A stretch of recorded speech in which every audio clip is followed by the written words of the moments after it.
Okay, good afternoon, I say, from everyone.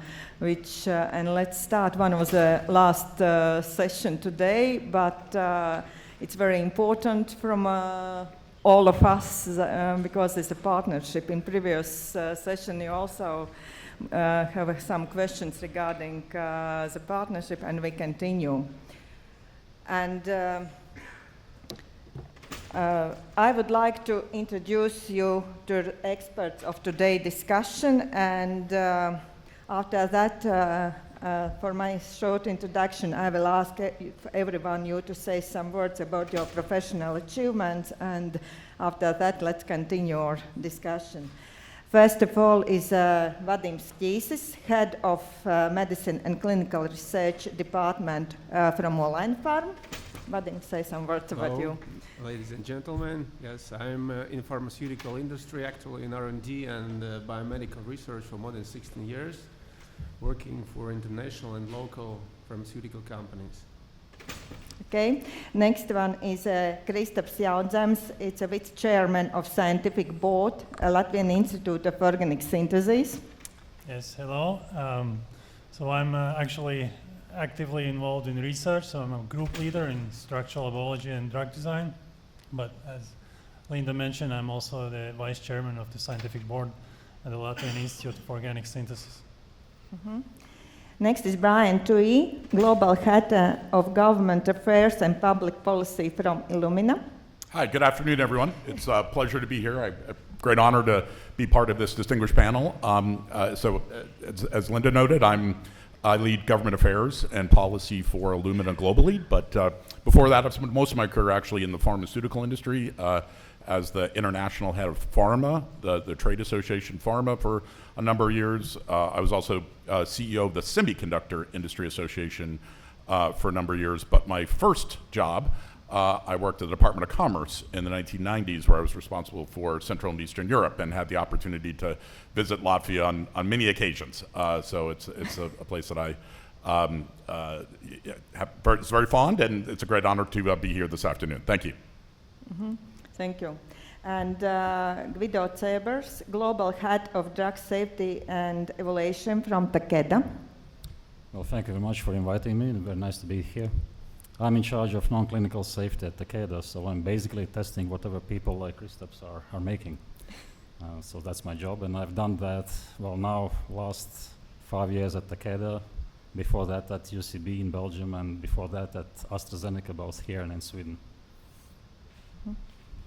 Okay, as you see, our panel experts is from various areas of pharma and healthcare sections, and today they will engage in an exchange of ideas, insights, and experience in cooperation. And before we continue, I would like, lost one slide, but I think that I would like to ask the audience the questions to our experts directly or through the Slido.com platform. As you see, you can visit this Slido using enter event code or scan QR, and you are welcome interactive ask the questions, and during discussion session I will ask your questions to our panelists. Okay, considering the rapid development of medical science and technology, as well as the ever increasing demand of available and affordable healthcare solutions, the pharma industry plays a vital role in the future healthcare. But at the same time, pharmaceutical companies face many obstacles that require solutions, from high R&D costs to a complex web of regulatory requirements, market access barriers, and the needs of sustainable growth.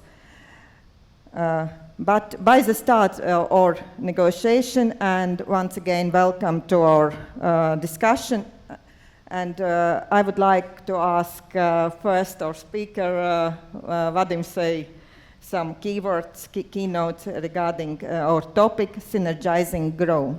and joint initiatives in R&D.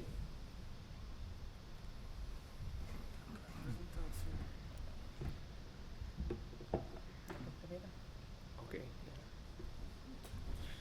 Good afternoon, ladies and gentlemen, dear panel speakers.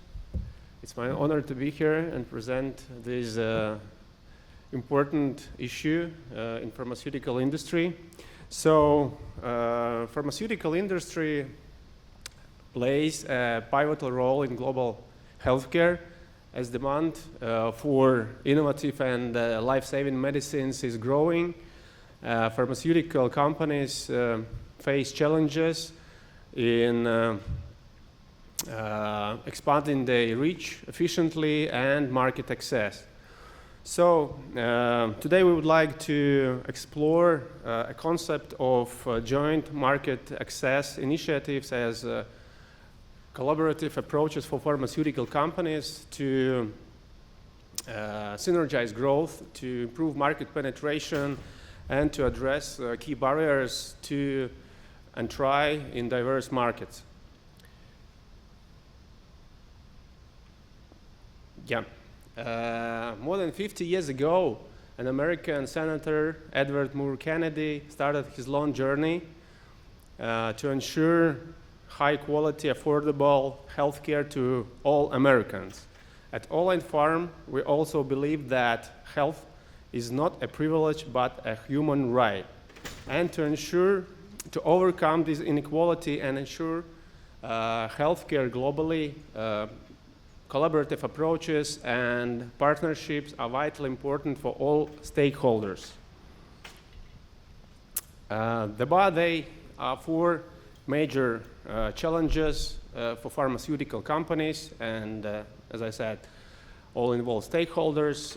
Every country has its own regulatory framework, necessitating separate approvals for drug distributions. Obtaining favorable pricing and reimbursement approvals is very important for new drugs for market success. Diverse healthcare systems and market fragmentation actually create complexities in market access for pharmaceutical companies. And intellectual property right protection differs from country to country, making it essential for companies to safeguard their innovations. So, the scope of partnership actually includes three main questions that define the exact structure and terms of partnerships. The pharmaceutical industry is characterized by intense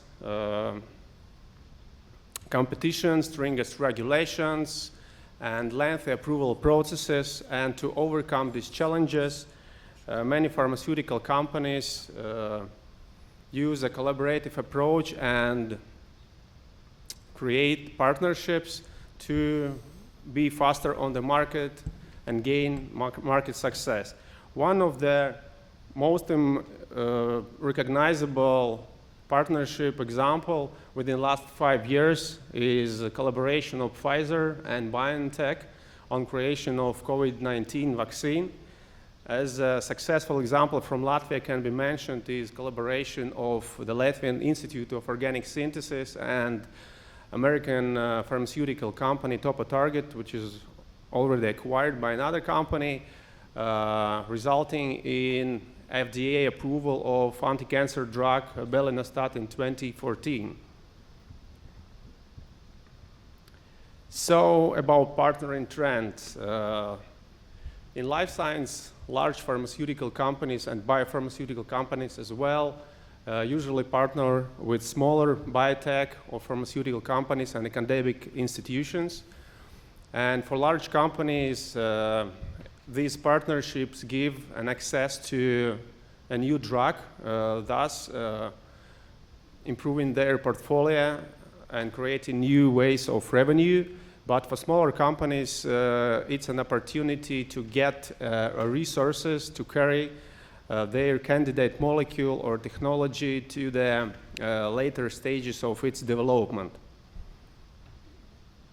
And nowadays, life science partnerships actually move from the asset-based partnership models to collaborative, non-asset-based R&D partnerships like consortia, where they expand their knowledge within and across one or more indications, therapeutic areas, or even operational capabilities. And importantly, these partnerships feature shared control and decision-making, as well as spreading both the potential risks and rewards. In the last 5 years, R&D sector get record-setting amounts of funding, actually, thanks partially to COVID pandemic, yeah. And one of the main trend in R&D is biologics and biosimilars. Actual biologics are medicines which are derived from living organisms like cells, tissues, or microorganisms through biotechnological processes. And actually, researchers now are focusing on development also of biosimilars, which are generic copies of biologics, to find novel therapies in such diseases and therapeutic areas like cancer, autoimmune disorders, and rare diseases. So, and these drugs are distinct from conventional small molecule medicines that are synthesized through chemical reactions. The next one is personalized medicine and targeted therapies. So the pharmaceutical industry is moving toward the development treatments that are tailored to patient gene profile and also individual characteristics. And this approach aims to enhance treatment efficacy while minimizing adverse events. Integration digital health into pharmaceutical industry helps to work with big data amount to monitor remotely patient health for doctors, as well as to manage more effectively clinical trials. Doctors also, not doctors, but researchers are working on development of new drug delivery innovations like sustained release medications, novel formulations, thus addressing treatment, improving actual treatment outcomes and patient compliance. And the last main trend is drug repurposing. It's looking for new ways for existing drugs, like new indications, new applications, way of administration, because the drug development process for new molecules is very costly and lengthy, but this could help to reduce it and be faster on the market with protected IP rights. So the existing pharmaceutical market reflects a growing preference for biological medicines due to its high precision and efficacy. In contrast, as we can see, sales of conventional medicines might plateau or even decrease due to generic competition. Yeah, about new era of biotechnology. Actually, a new era of biotechnology is a big shift in global healthcare, and with aging population, it's very important to address and look and find new treatment of age-related diseases. Fortunately, technological advancements such as gene editing and precision medicine empower researchers to target diseases more precisely, and moreover increased accessibility to biopharmaceuticals through expanded healthcare coverage and improved distribution networks ensures that cutting-edge treatments reach those in need. So, to ensure sustained success, All in Farm has a multidimensional growth plan that is based on 3 core pillars. Firstly, expanding manufacturing capacity by investing in state-of-the-art facilities, and automation will help to improve and increase production and meet the rising demand. Secondly, continuous advancements in the business portfolio through R&D, partnerships, and acquisition enable the introduction of novel therapies and diversify revenue streams.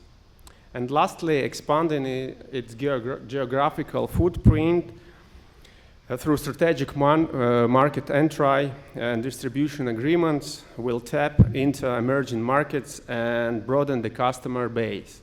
And this comprehensive approach fosters resilience, innovation, and global competitiveness, position the company for long-term growth and leadership in the pharmaceutical industry. So, about Latvia, I think you have heard a lot of things, a lot of good things about Latvia, about pros, maybe a little bit about cons, yeah, and I don't tell about it, but what I would like to say that Latvian pharmaceutical industry collaborates with local scientific institutes and universities, thus providing research and development of new products. Yes, we are small, but we are working, and our cutting-edge pharmaceutical discoveries is presenting the Latvia as a hub because of its also prime location in Northern Europe. And probably you know that Latvia is famous not only of all the things what was mentioned today, but we have also inventors of Pringle chips, yeah, mozzarella machine, and actually rivets of jeans pants. So welcome to Latvia, and thank you.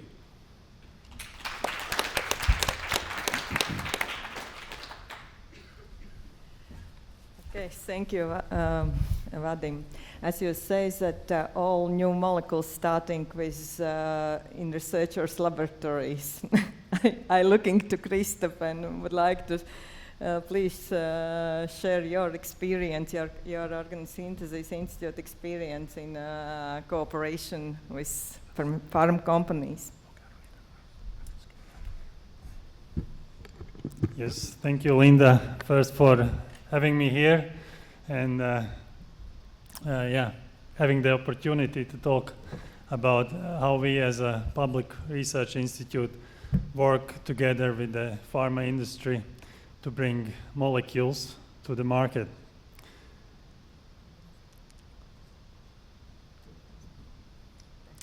All right, so let me start with a few quick facts about the Latvian Institute of Organic Synthesis, or LAIOS in short. So with 240 employees, we are the largest independent public research institute in the country.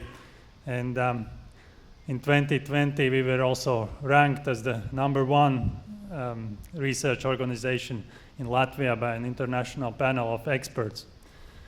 We are proud that historically, the Latvian Institute of Organic Synthesis has been the birthplace of 18 original drugs and more than 100 drug manufacturing technologies. For instance, the anti-cancer drug Tegafur, which was invented in the 70s, is still used in the clinic.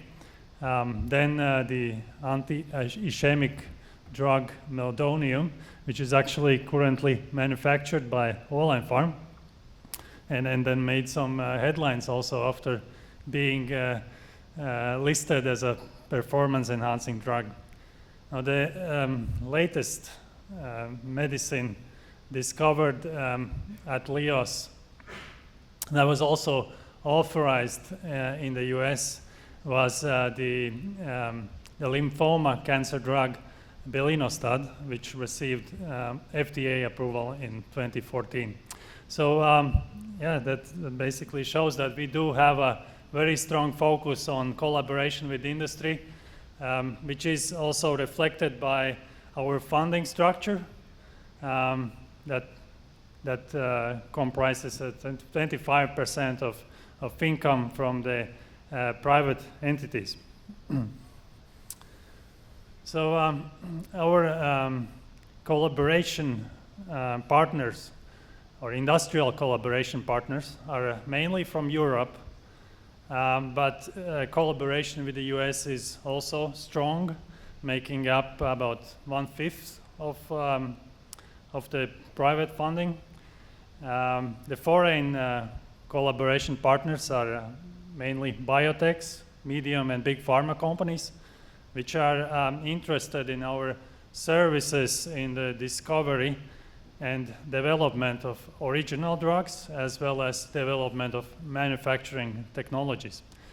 Whereas with the local companies like Farm, we work mainly on development of technologies for producing generics, and we also offer quality control related analytical services. What's important, 75% of customers work with us for more than 5 years. Now, our portfolio of R&D services comprises 3 large areas.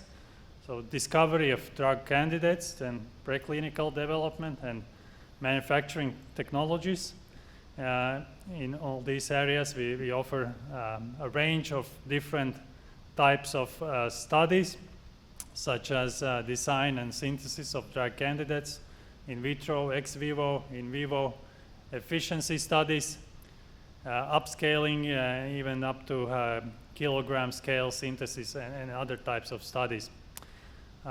We are agile and work across very different therapeutic areas, but historically our main success has been in the areas of infectious diseases, cardiovascular diseases, CNS, and cancer. And well, before I finish, I would like to show you 2 examples from our recent collaboration with industrial partners. So in 2016, we started a collaboration with the US-based biotech Stealth Biotherapeutics on mitochondrial membrane stabilizers, with LIOS performing chemistry and pharmacology in the hit to lead and lead optimization stages. And this resulted in a compound SBT272, which improves TDP-43 pathology in ALS upper motor neurons. And it was also completed phase 1 clinical trials in 2022 as a candidate drug for neurodegeneration. Another example is from a public-private partnership project under the EU Horizon Innovative Medicines Initiative Program, New Drugs for Bad Bugs. And in this project, LIOS performed drug discovery, preclinical safety assessment, and development of manufacturing technologies, and this led to a total of 3 candidate drugs, with one of them, EBL-1003, passing phase 1 clinical trials in late 2020. And with this, I'll thank you for your attention, and I look forward to a discussion. Thank you. Okay. Okay, thank you very much, Krista, but I have one question to you. If it is not secret, please share your future plans for organic synthesis. Maybe you can say some words. Yes, well, thank you for the question. We are, of course, all the time thinking about how to expand our expertise in the biomedical field. This is possible using different types of funding programs for research in the EU. So recently we have actually attracted a Horizon Europe grant to establish a natural products research group at the Institute. This group will focus on microbial natural products discovery by bioprospecting in the Baltic region. We are in a process of a merger with the Latvian Biomedical Research and Study Center, which is the second strongest life science institute in Latvia. And by doing that, we look forward to strengthen our capacities in genetics, molecular biology, and biotechnology. And together we have also set a priority goal, that strategic priority, to expand our expertise in the rapidly growing biopharmaceuticals field. And we will focus particularly on vaccine research and therapeutic protein discovery, including biosimilar discovery, development, and also commercialization. So, in this direction, we have also partnered up with the Karolinska Institute from Sweden to attract a large grant from the EU. So, yeah, we have big plans. It is a good, thank you very much. And what about Big Pharma?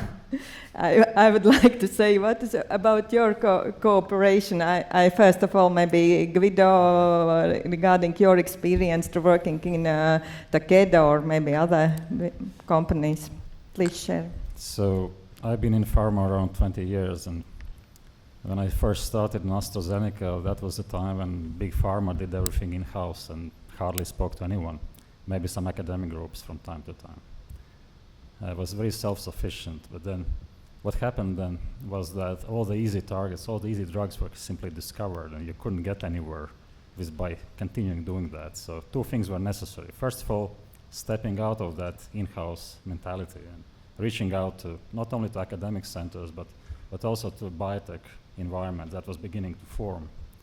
And actually, that's kind of expansion of the academic collaborations, because those were not very easy to work with and collaborate with. And eventually, I think we found a much better formula, which is really promising academic researchers. They formed their own small companies and became full partners on a commercial basis with this Big Pharma.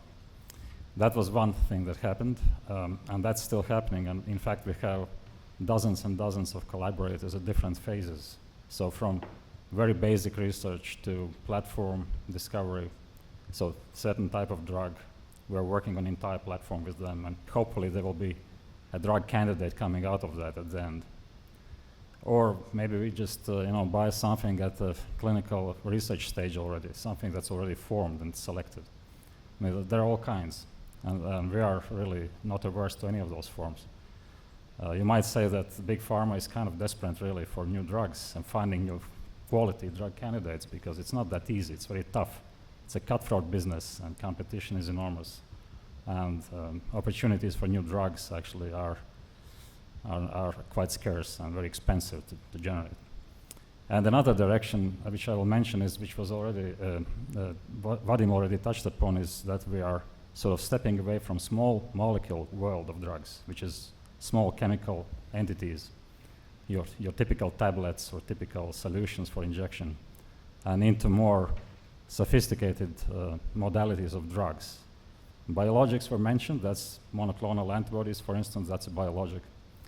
But of course, we have cell therapies now, we have gene therapies, we have antisense oligonucleotides, we have silencing RNAs, we have drugs that sort of look like small molecules, but they act non-traditionally. They facilitate, destruction of proteins within cell, etc.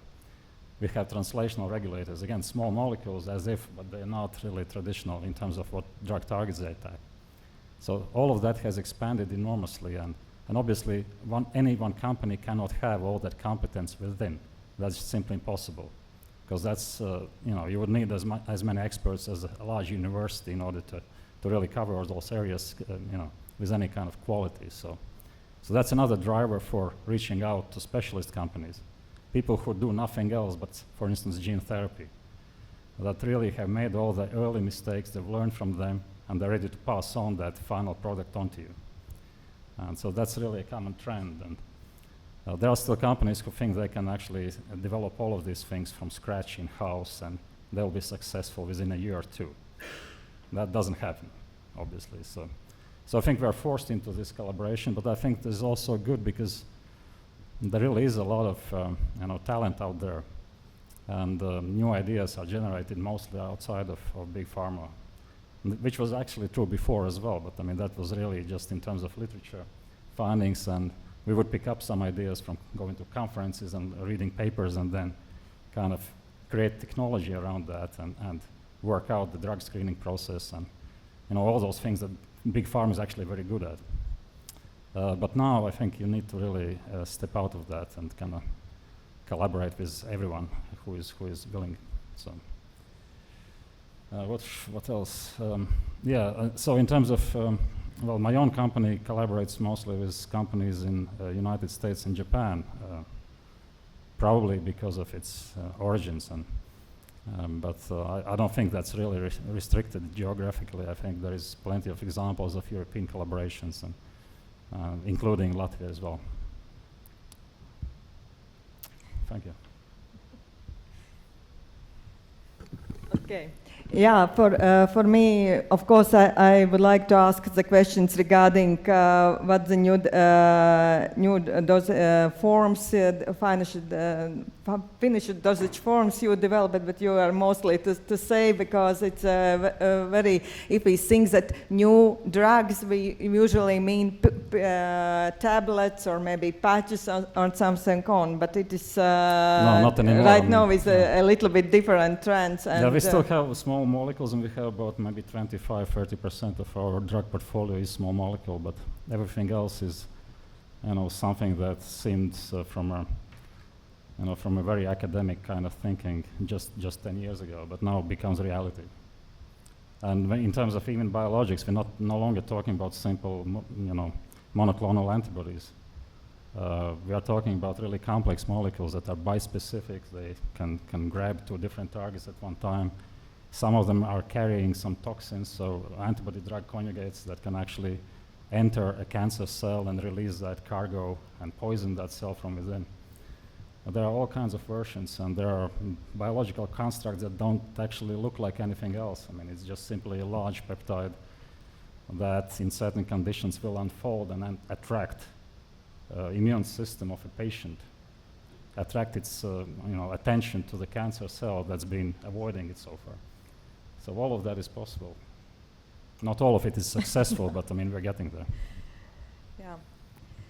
Okay, thank you. And let's go more deeply in all this words. And I know that Brian work as you see, also in global company which is leader in genomics, and therefore, and of course your position is related to in cooperation with governments and some public institutions, and of course it would be interesting for us to share what kind of challenges or opportunities is in cooperation with government organizations.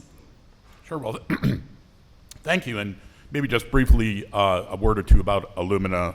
So we're headquartered in San Diego. We're a global company. We're 25 years old this year.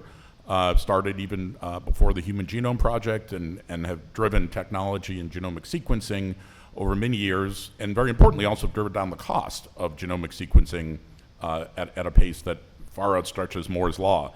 And we're very proud of our role in that.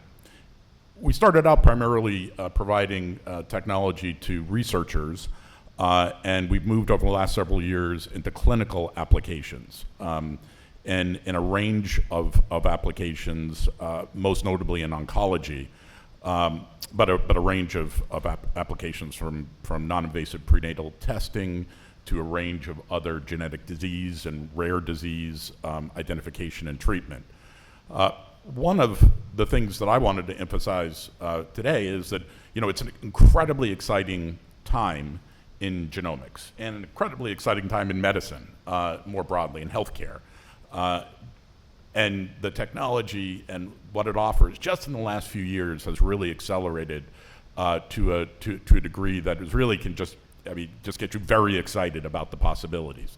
But one of the things that we've learned in our company's history is that in order for governments to adopt genomics on a large scale, there really needs to be strong partnerships with pharma companies, partnerships with research organizations, but very strong partnerships with governments themselves. And so we have engaged over a number of years in partnerships, for example, in the UK and Genomics England, where we provided the sequencing and provided the background and training to enable Genomics England to achieve what the incredible things that it has.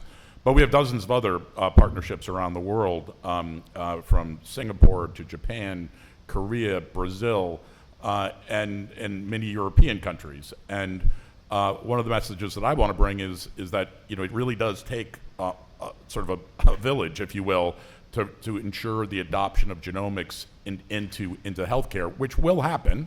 The question is whether it's going to happen in our lifetimes or next lifetimes, but that's really up to us. And in many ways, it's not a technical challenge. We know how to sequence. We know the various uses that sequencing can have, more than just identifying your strict DNA code, but now looking at a range of multi-omics and looking at single cell spatial sequencing. But in order for that to be adopted and for it to help patients, we need to establish really strong partnerships with governments. And we're at Illumina very proud in the role that we can play in partnership with governments and the training, the education, the clinical application. But there's a lot that needs to be done. And certainly there's a lot that needs to be done here in the United States to ensure further adoption of genomics. There is a lot that needs to be done in Europe. And one of the reasons I wanted to be here today was to say we'd like to do the same with Latvia and become a partner and help go down this journey together, because Vadim noted the challenges that healthcare companies need to, from regulatory to reimbursement to intellectual property. All of that is part of it. But I think when it comes to genomics, there's even an additional element of doctor education, ensuring that patients understand the privacy issues involved. And so it's complicated. It's very exciting, but it's complicated, and we'd like to partner with you. Friendly speaking, I would be the different question to you, but I will change my mind during your presentation. You say that you operate in a lot of countries worldwide, and you're working globally. And here for me is a question regarding your navigation in this regulatory landscape, because it's different in different countries. Where is the most challenging, and maybe some words about this regulatory point of view in this genomics sector? Yeah, sure. Obviously, ensuring we have the right regulatory policy is critical to allowing any healthcare technology to advance. And in the area of genomics, we're just at the very beginning of governments really establishing the broad frameworks that need to be put in place. There's active discussions in the U.S. and Europe, in Latin America and other countries about what is that right framework. Obviously, that's centered on patient safety. It is needs to be one of the enabling factors. You know, we have had a debate here in the United States as how we treat different types of genetic tests. We have something called the laboratory developed tests under our regulatory framework here in the United States, and that same framework exists in many other countries. You know, the issues that we're confronting here in the United States right now are around, you know, should the FDA have more of a pre-market approval stance towards genetic tests, or is the LDT or laboratory developed test framework sufficient? It certainly creates more innovation. It certainly allows companies to get to markets and to patients a lot quicker. But what is that right balance? And that's discussions we're having just this week even on Capitol Hill and with officials in the administration. But I think what it boils down to is that balance in every country of what is, you know, obviously you need to be safe, but at the same time you need to encourage innovation, and you know, different systems have looked at that differently over the years, but I think that getting that balance right is really the core answer that I would offer. Thank you. Before now we start discussion part, and before we start, I would like to ask you to be proactive and use our Slido.com platform to ask questions to our experts. And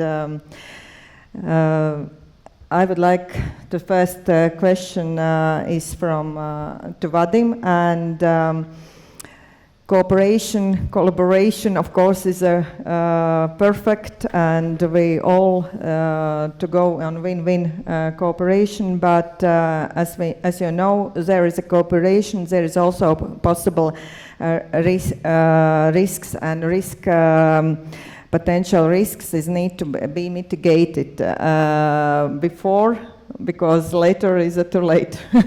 I would like to ask, how is your experience to working in research companies in so long time? How you to mitigate risks? Well, what we face actually on our regular basis, the one main thing is protecting intellectual property rights, as I mentioned in my presentations, because actually it's all the company has when create a partnership with another company, especially international company. Therefore, it's very important to find a partner who you trust, and you should have a strong legal team who will protect you and develop a good contract with the IP right protection. Yes, this is probably one of the risks, and another one is finding the proper partner who has distribution channels, probably Salesforce if you want to distribute your drugs, yes, which is already registered, but in case of new drugs, it's really important to share the risks and actually to conclude who will be responsible for specific activities. Yeah, thank you. And from other, do you have such some risk mitigation plans or something? Maybe you can share your experience. Well, it's similar to what Vadim just said. I mean, we have contracts obviously in place before we, or, you know, confidentiality agreements, etc., before we even start talking at any level. Really looking at the data, and those contracts can be very detailed. They need to be very detailed, and expectations are also very detailed. How long do we collaborate, and what's a desired outcome, and, you know, how do we then break apart should that outcome not materialize? All very important to have, you know, have all that down, because you might be best of friends on day one of your collaboration, but that relationship can quickly sour, you know, when things don't work out as expected. So of course this is elementary hygiene of any collaboration. Mm. Okay, my next question is to Kristaps. usually need to think a little bit different, maybe from than other competitors in the field. And here for my question, what makes your researcher organization different from other one and researchers? And will this be a reason for cooperation? Well, I think we are somewhat special in the typical R&D, in the typical academic sector. So we are sort of at the same time an academic research institution that, of course, has a broad scope of expertise, that has a significant interdisciplinarity, as well as a very well-equipped laboratory, so with the best scientific or research equipment. But at the same time, we have been historically working also on a similar basis as a contract research organization. So we do have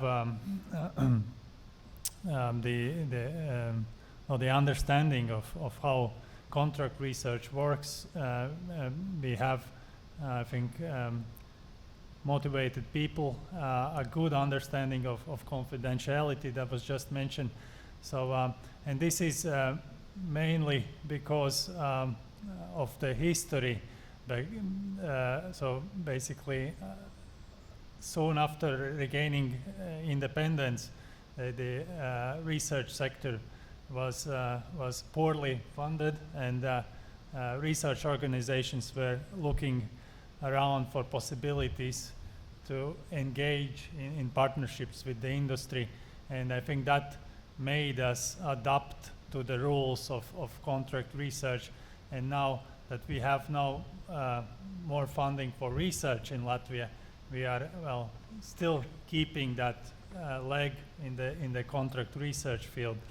So and that is different from a typical academic or research organization in the Western Europe. Thank you. And usually, then we think again for partnership. We know this list. What kind of with what kind of partners we would like to cooperate, but.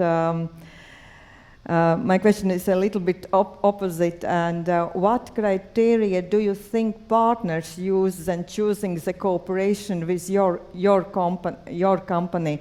And maybe start with Brian. That's a great question, and it's a really good area of discussion as well, because I think traditionally, certainly in the biopharma industry, there's sort of been less kind of cross-industry collaboration than some other industries. The semiconductor industry that I ran the association for many years, they have a long history of formal collaborations between companies, pre-competitive research with governments, all in a standard. You may have heard of Semitech or the Semiconductor Research Corporation, and I think that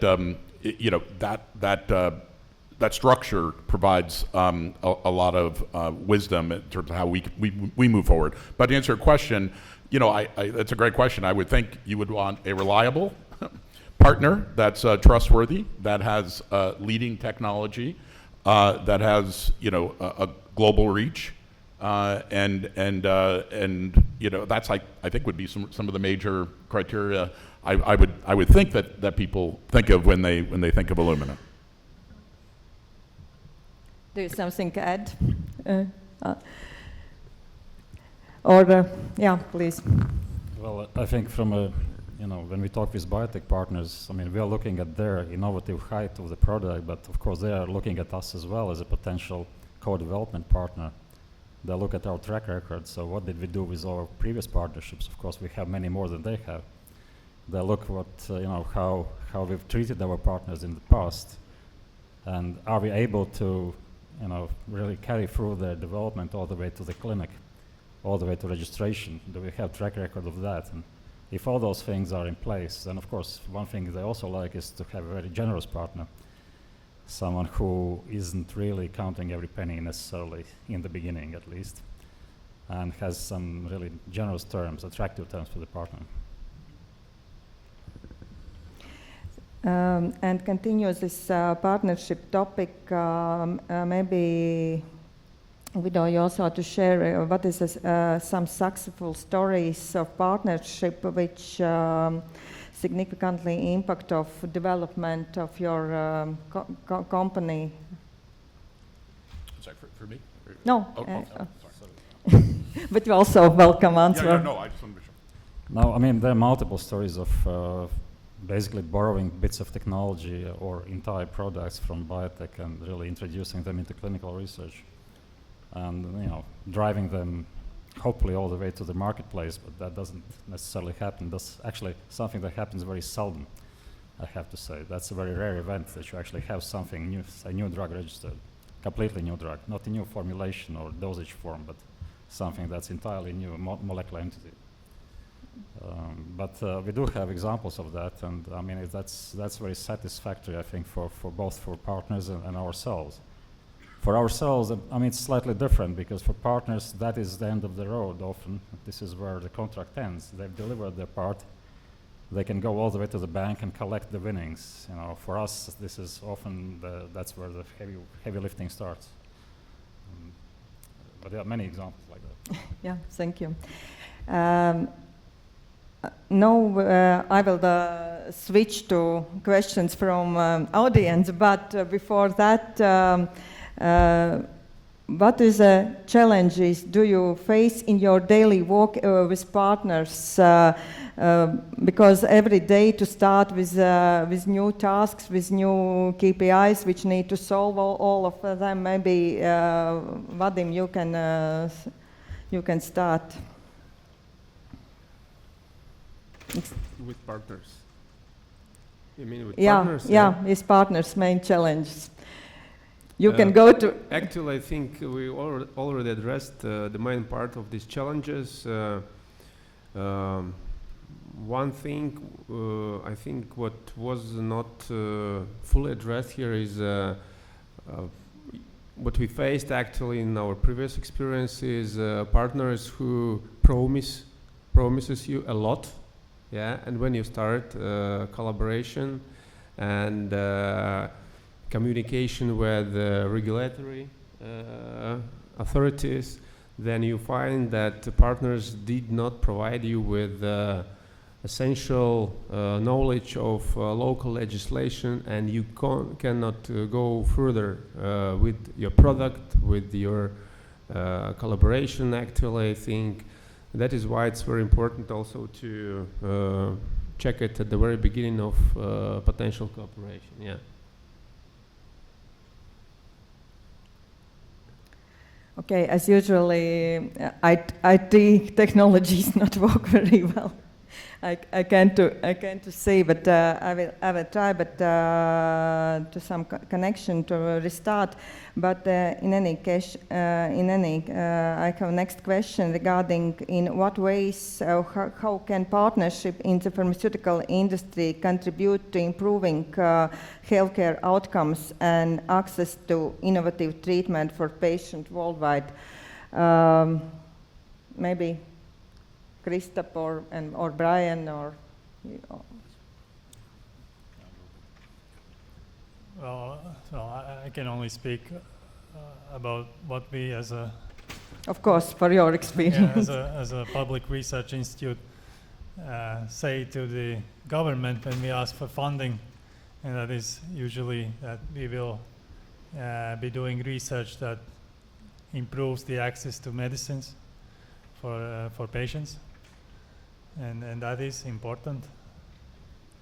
I think the representatives of the big pharma companies can probably tell more details. Well, one thing I should have said initially, so why do we need all those multiple drug modalities for? That's not just for scientific interest alone, right? while it's very exciting, but we actually need them because there are many drug targets, many proteins you cannot address, you cannot attack with small molecule. You simply cannot reach them. They're not, they're not good tools for that. So you need something like a biologic. You need something like a gene therapy to correct some of to cure some of the diseases, especially rare diseases, especially genetically predetermined diseases. And this is something that we really cannot do without partners. And so in the end, hopefully, patients win, because where there previously were no treatments, now we might have a chance, and we might have an option for those patients. Mm-hmm. Okay. So thank you very much. Unfortunately, slide on doesn't work, but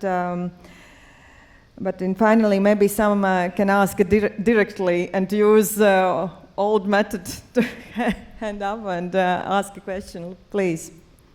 I have a question basically on how the international regulatory scheme affects.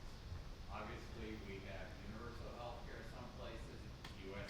insurance space, FDA is very strict, some people say EU less. How does the different regulatory scheme and the different healthcare financing affect your business?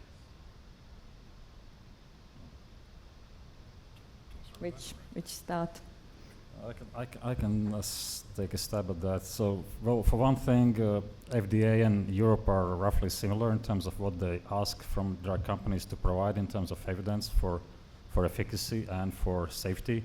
In fact, in Europe, probably even more stricter than FDA, I find, and Japan is stricter than both of them. And then there are some other difficulties with some other countries. So it's really quite a rich scene of issues that one faces when looking at regulatory environment.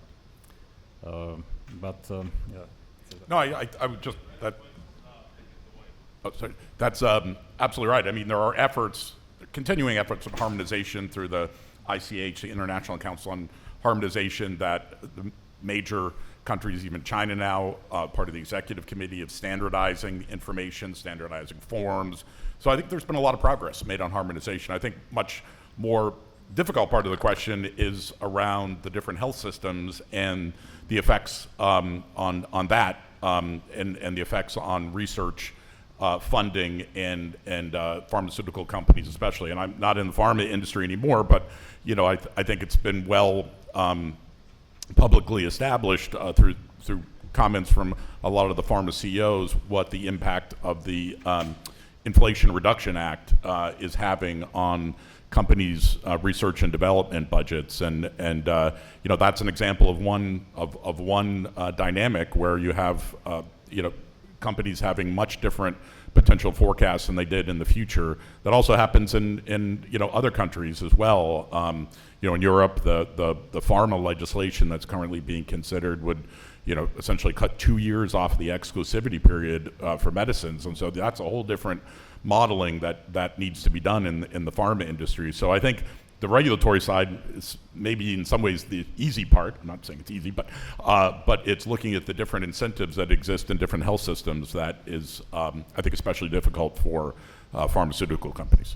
Yeah, and I would like to add, Guido and Brian come from big pharma companies, and from our experience, actually, we are a pretty small company in comparison with other global pharmaceutical companies. But what we face in Europe, for example, if we use not centralized but decentralized registration procedure that really price registration and reimbursement systems requires tailored strategies across those countries, yes.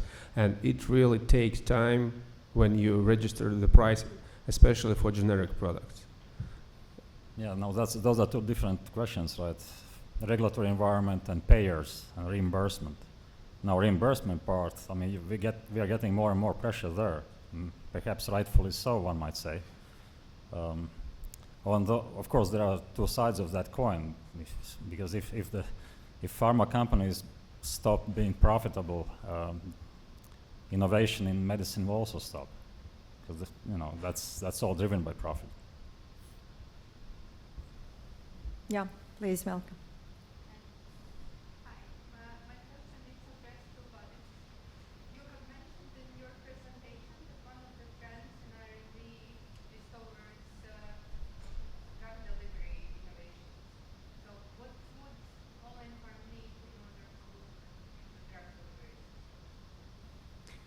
Thank you for the question.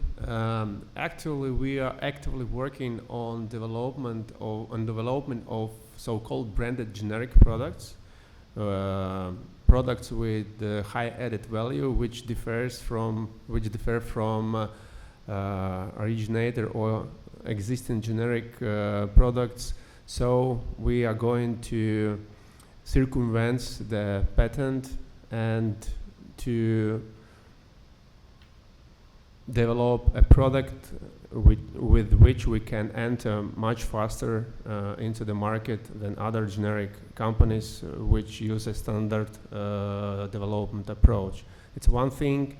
Of course, we are looking also for ways how we can combine existing products in something innovative, probably another way of application when patient administer the drug per dose, for example, yes, but maybe we can develop a transdermal patch which will also be effective. So it's not all the ways what I mentioned now and approaches what we use, but we are working hard to be successful in this field as well, and we are threatening our intellectual property team, yes, and looking for potential collaborations also with international companies who could help us to do it, as well as with scientific institutions and universities. Any other questions before session would be closed? Okay, thank you. Thank you for your joining us today from this insightful discussion. From my side, I want to add that pharmaceutical industry is one of the Latvians' priority and perspective sector. Latvia, the only country in Baltic with national pharmaceutical industry, and as you see also we have a leading drug discovery center in Baltic region. It means that together we can offer full cycle of cooperation for our existing and the new partners, not only in R&D but also in market access. And we think and we hope that this make medicine available for a wider part of society. And I would like to emphasize the importance of collaboration, and together we can more and more accessible and more sustainable future for all of us. And thank you once more. Goodbye and see you at our future works. Thank you very much. Thank you.